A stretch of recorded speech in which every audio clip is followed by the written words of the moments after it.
कितना भी कोशिश कर लें, इस देश के अंदर दलित प्रधानमंत्री नहीं बन सकता। हिदायत दूंगा कि ज़्यादा से ज़्यादा सब इकट्ठे हो जाओ। ये 2024 का इलेक्शन है, इसको धो देना है। और दलित समाज राजनीतिक क्षेत्रों में बहुत बटा हुआ भी है और बांट के रखा हुआ है, एक षड्यंत्र के तहत मामला भी है। आप कोई भी पार्टियां ले लो, सब पार्टियां अपने उल्लू सीधा करने के लिए लगी हुई है। पार्टियों को यानी कि इन वोटों को बिखेर देती है। बहुजनों के बीच में चेतना लाने का कार्यक्रम जो है डॉक्टर उदित राज ने किया, जो कि साधुवाद के पात्र है। चैनल के माध्यम से सभी बहुजन समाज को एक तरीके इकट्ठे होने की हिदायत दूंगा कि ज़्यादा से ज़्यादा सब इकट्ठे हो जाओ। ये 2024 का इलेक्शन है, इसको धो देना है, क्योंकि हमारे समाज को एकजुट होना होगा और जब ही हम आगे बढ़ सकते हैं और समाज आगे बढ़ेगा। क्योंकि ये सरता एक ऐसी है समाज को जो इन्होंने जो अपने बांटा हुआ है, SC ST, इन्होंने ही जातिवाद को फैलाया है। जब से कि ये पार्टी इस SC ST को हटा के जर्नल में सभी को एक समूह नहीं बराबर का हक देगी, जब तक हमारे साथ अत्याचार ऐसे होता रहेगा। इसलिए हे बहुजन समाजवादी पार्टियों को और इनको मैं हिदायत देता हूं कि सारा पूरा भारत एक साथ हो जाओ और अपनी सरता, अपना अधिकार और अपना आप बाबा साहेब के ज्ञान प्रतीक के करना है। जो आपने बात कही, अगर मैं बात करूं तो कुछ समय पहले कॉन्स्टिट्यूशन क्लब की बात है, स्वामी प्रसाद मौर्य आए थे, उन्होंने भी ये नारा दिया था 85 से 15 कि SC ST OBC माइनॉरिटी समाज एक साथ हो जाओ, इकट्ठे हो जाओ। समाजवादी पार्टी से वो लोग आते हैं। उदित राज जी पूर्व में सांसद रहे थे भाजपा पार्टी से, अब वो कांग्रेस के अंदर में मौजूद है।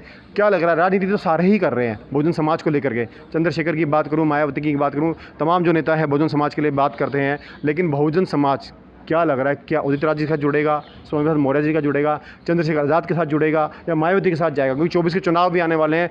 जाति है वो जो जाति नहीं, और राजनीति इस पर हावी है। देखो जी, बहुजन समाज डॉक्टर उदित राज जी जो इसके हमारे राष्ट्रीय चेयरमैन हैं, और सभी उसी के साथ जुड़ेंगे और अपने समाज को ही आगे ले जाएंगे।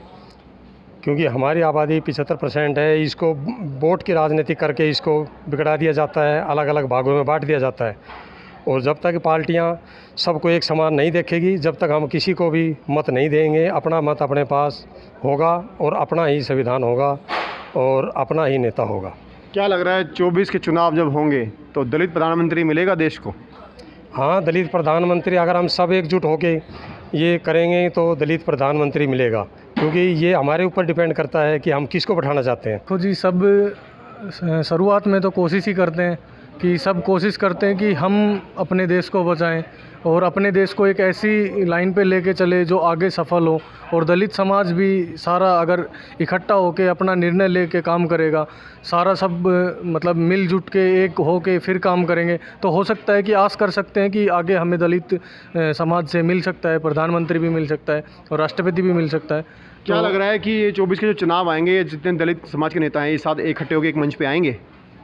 देखो, इनको आना तो चाहिए, इकट्ठा होकर मंच पे आना चाहिए। ऐसा नहीं है कि बाकी एक दूसरे से मिल के बात करके तभी ये सब कुछ पता लग पाता है। अब एक दूसरे की ना तो मैं किसी की भविष्यवाणी कर सकता, ना कोई और मेरी कर सकता कि मेरी विचारधारा क्या है, दूसरे की विचारधारा क्या है। अब वो एक नेता की विचारधारा या फिर एक आम आदमी या दलित आदमी की विचारधारा पे बात होती है। और ऐसा भी नहीं है कि जो भी दलित अपना मतलब नेता होता है उसके पूरी दलित समाज है जो उसी की सपोर्ट में होता है। हो सकता है कि उसकी विचारधारा उस समाज से अलग हो। विचारधारा वो एक राजनीतिक मुद्दा है। समाज को एकत्रित करने के लिए उसमें कोई विचारधारा नहीं होती, उसकी एकता सबसे बड़ी चीज़ है।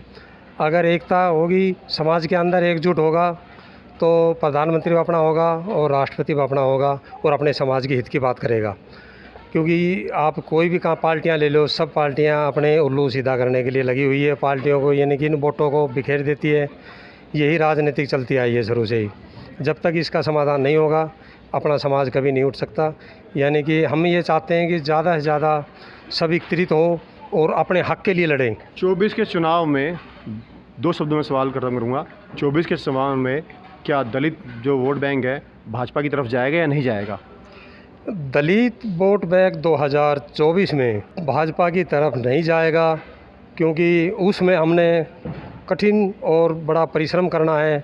6 महीने के अंदर हरियाणा के अंदर दलित वोटों को एकजुट करना, ये हमारा पहला मकसद होगा। डॉक्टर उदित राज जी की एक अपील चल रही थी, सोशल मीडिया पर भी चल रही थी, मैंने वहाँ देखा।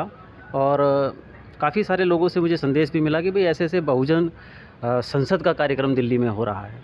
तो बड़ी खुशी मिली कि बहुजन संसद आयोजित हो रही है, जहाँ एक तरफ बहुजन संसदों पर कब्जा किया जा रहा है, वहाँ पर बहुजन संसद का कार्यक्रम करके बहुजनों के बीच में चेतना लाने का कार्यक्रम जो है डॉक्टर उदित राज ने किया, जो कि साधुवाद के पात्र हैं। वहीं पर डॉक्टर उदित राज जी ये भी कहते हैं कि भाई ये मेरा या डॉक्टर ओम शुदा का कार्यक्रम नहीं है, ये सारे बहुजनों का कार्यक्रम है। लेकिन यहाँ आने के बाद में जिस तरीके से बहुत कम संख्या में लोग दिखाई दे रहे थे, जिस तरीके से पूरे देश भर का कार्यक्रम था, सारे बहुजनों का कार्यक्रम था, तो देश भर के अंदर अगर हम बात करें बहुजन की, तो बहुजन तो 97% है। केवल 3% लोग हैं जिनको छोड़ भी दिए जाए तो कोई फ़र्क नहीं पड़ता। आप चाहे किसी राज्य की या केंद्र में आप सरकार बना सकते हैं। लेकिन विडंबना हमारे देश की है कि आप कितना भी कोशिश कर लें, इस देश के अंदर दलित प्रधानमंत्री नहीं बन सकता। दलित राष्ट्रपति भी बना तो कहीं ना कहीं अगर हम उसको गलत शब्दों में चला जाएगा मामला कि वो कहीं ना कहीं कठपुतली बनकर रह जाता है, जो कि दलितों का उद्धार होने के बजाय दलितों का पतन ही हो रहा है। बड़ी विशेष बात अगर आप देखें कि जब जिस समाज का राष्ट्रपति बना है उस समाज पर उत्पीड़न बढ़ जाते हैं। ये क्या कारण है? आप ज्ञानी जेल सिंह को लगा लीजिए, सरदारों पे आप देख सकते हैं 84 कांड का मामला देख सकते हैं। आप गोधरा कांड देख सकते हैं, जब मुस्लिम देश का राष्ट्रपति था। जब दलित राष्ट्रपति था तो दलितों पर उत्पीड़न देख लो, अब आदिवासियों पे देख लो। तो मैं ये इल्ज़ाम नहीं लगा रहा हूँ, आप इसको स्पष्ट रूप से अगर कहीं इतिहास में वापस जाएं तो आपको स्पष्ट नज़र आने लगेगा कि क्या है इसका मतलब। कि देश का जो राष्ट्रपति है वो कहीं ना कहीं किसी के द्वारा तैयार किया हुआ कैडर आ रहा है। तो फिर दलितों का जब तक अपना कैडर व्यक्ति चुन कर के राजनीतिक क्षेत्र में नहीं जाएगा, वो दलितों का कभी उद्धार नहीं कर सकता और दलित इसी तरीके से बटे रहेंगे, कभी इकट्ठा नहीं हो पाएंगे। तो ये बहुजन संसद इसकी अच्छी शुरुआत थी, मैं इसके लिए इनको धन्यवाद करूँगा। एक सवाल मैं आपसे और लूँगा, बात अगर दलित समाज की आई है तो मायावती, बहन मायावती का नाम सबसे पहले आता है। उसके बाद आज जो मैं चर्चा करूँ, चंद्रशेखर आज़ाद रावण का नाम आ रहा है, अभी उन पर हमला भी हुआ। उसके बाद करूँ स्वामी प्रसाद मौर्य, इसी कॉन्स्टिट्यूशन क्लब में आए थे, 85-15 का नारा उन्होंने भी दिया था। बात उन्होंने दलित समाज की, माइनॉरिटी समाज की, SC/ST समाज की बात करी थी, एक साथ आने की। वही अपील आज डॉक्टर उदित राज ने की है। क्या लग रहा है कि दलित समाज कहीं राजनीतिक चक्रों में बटा हुआ नहीं है? बिल्कुल, बहुत अच्छा सवाल है आपका। और दलित समाज राजनीतिक क्षेत्रों में बहुत बटा हुआ भी है और बांट के रखा हुआ एक षड्यंत्र के तहत मामला भी है। हम अगर यहाँ बात करें तो बहुत छोटे शब्दों में मैं कहूँगा कि हम लोग अपने अपने महापुरुषों को मानते हैं, लेकिन अपने महापुरुषों की ही नहीं मानते हैं। यही कारण है कि आज हम अलग अलग दलों में, अलग अलग राजनीतिक पार्टियों में, संगठनों में बंटते चले जा रहे हैं। पहले तो हमें जातियों में बांट के रखा गया, हम जातियों में बंट गए।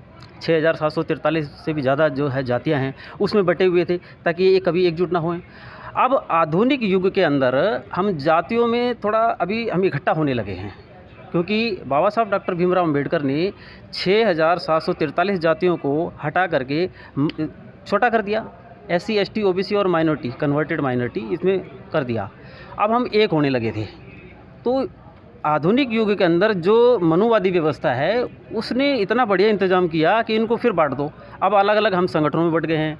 हर गली चौराहे पे आप देख सकते हैं कि संगठन का निर्माण है। हर एक आदमी जो है संगठन का अध्यक्ष बनना चाहता है, प्रधान बनना चाहता है, सर पे पगड़ी रखवाना चाहता है, लेकिन काम क्षेत्र में जाकर के धरातल पर कोई करना नहीं चाहता है।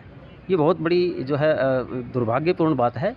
हमारे समाज के लोगों को आज मजबूरी समझ लो या इस समय की ज़रूरत समझ लो, एक होना ही पड़ेगा। चाहे वो बहन मायावती हो, चाहे चंद्रशेखर हो, चाहे कोई भी हो। आज नाम नहीं लेते हैं जो अच्छा काम करने वाले लोग हैं। राजनीति के चलते ही ऐसा हो रहा है कि एक दूसरे को इग्नोर किया जा रहा है। किसी के अच्छे काम को आप जो है उसकी सराहना नहीं कर सकते तो उसकी बुराई भी ना करें, लेकिन उसकी बुराइयां कर देते हैं ताकि मेरी राजनीति चमक सके। ये हर संगठनों के अंदर ये समस्या है। आप बात करते हैं दलितों की, बहुजन समाज की। आप देखिए कांग्रेस की अगर मैं बात ले लूँ तो बहुत अच्छा उदाहरण, अभी ताज़ा उदाहरण जो है मैं तंवर साहब का दे सकता हूँ, अशोक तंवर जी का। अच्छा काम कर रहे थे क्षेत्र के अंदर।